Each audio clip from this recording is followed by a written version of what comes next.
Orang beragama itu supaya dia betul-betul fokus kepada Allah Subhanahu wa Ta'ala. Maka saya mohon izin reaksi. Ketika saya seseorang senada apa yang bermuka telah dua disampaikan oleh Buya untuk Arzi, menutupi saya akidah setuju sekali takfirinya, terhadap paparan Sodik yang telah Jama disampaikan Aldi. oleh Buya Arzi. Gambaran orang bodoh Betapa dalam kita ini akan agama menjadi ketika berbicara tentang agama. jahiliyah ketika sudah datang rahmat dari Allah, tetapi masih saja disibukkan dengan perdebatan masalah akidah yang tidak ada ujung pangkalnya.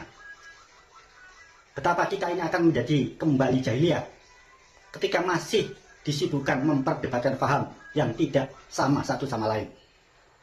Jadi apa pendirian kita terhadap LDII? Kita tidak bilang mereka kafir. Jika mereka memang mengkafirkan kita, kita cukup katakan mereka aliran yang menyimpang. Cukup. Ya, aliran yang menyimpang. Mereka masih ahlus sunnah, ya sebagian, tapi beberapa mereka sudah tidak ahlus sunnah lagi. Gitu.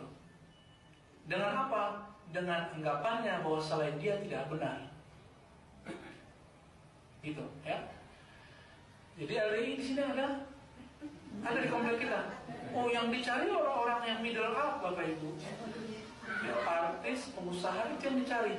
Karena kalau Bapak Ibu masuk LDI, nanti di brainwash lagi bab tentang sedekah dan infak wajib. Maka enak jadi ustaz LDI.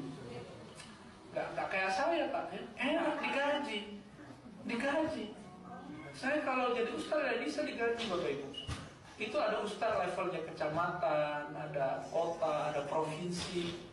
Kalau udah nyampe nasional, Masya Allah, udah sama kayak pengusaha saya. Ya, kayaknya ganti setir aja kali ya. Ya.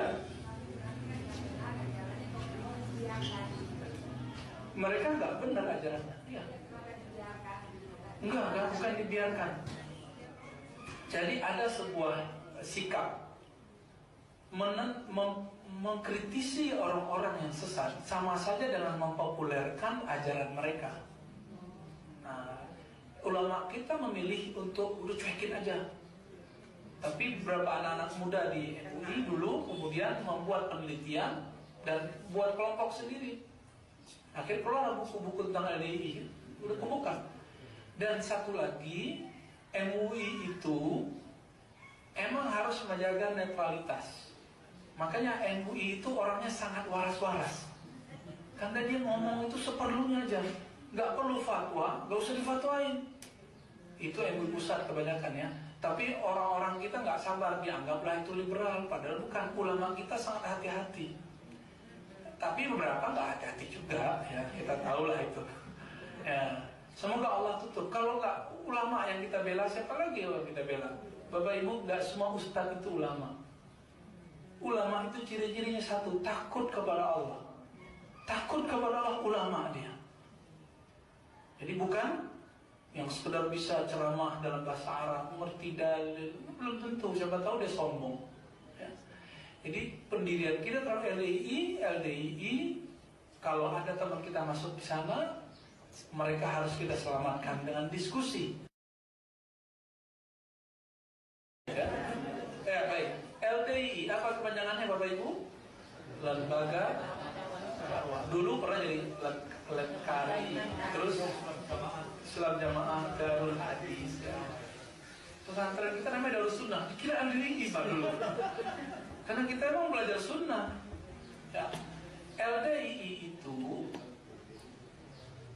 buatannya Hasan Lubis yang mengklaim dirinya pernah ngaji kepada salah seorang ulama ahli hadis di Mekah, di Darul Ulum atau Saulatiyah di Mekah ya. Namun pas dicek ternyata yang sama-sama ngaji sama dia banyak, tapi dia mengklaim dirinya lah satu-satunya yang mewarisi silsilah itu, yang lain tidak. Maka dia menyebut kajian dia dengan satu jargon lagi Pak, Islam manqul, ajaran manqul, pakai qaf. Manqul artinya yang diriwayatkan dengan sanadnya, sanad sampai ke Nabi. Punya sanad dia satu doang. Saya punya sanad ratusan, hampir 1000, tapi nggak pernah bilang Islam saya Islam manqul. Pasti itu. kebetulan dulu saya pernah 2 tahun waktu dulu masih S2, masih unyu-unyu ya, tinggal di samping saya sama-sama ngontrak orang LDII. Malam kedua dia bawa Sahih Bukhari yang kita sudah khatam selama 4 tahun. Dia baru ngaji 6 bulan. Di Kediri, kan pusatnya Kediri. Oh, yang benar begini nih. Saya tunjukin, no, kitab saya, 1 lemari. Kaget juga dia. Ya. Lebih mangkul daripada ente, kira-kira begitu. Akhirnya saya suruh, kamu ajarin saya deh. Kalau kamu merasa benar, ajarin saya. Akhirnya dia baca. Baru 2-3 kalimat, saya bilang stop. Kamu nggak ngerti bahasa Arab ya? Kalau ngerti bahasa Arab, coba terjemahin. Ternyata nggak nyambung. Bacaannya tidak benar, cuma klaim. Jadi ternyata orang ini kena brainwash.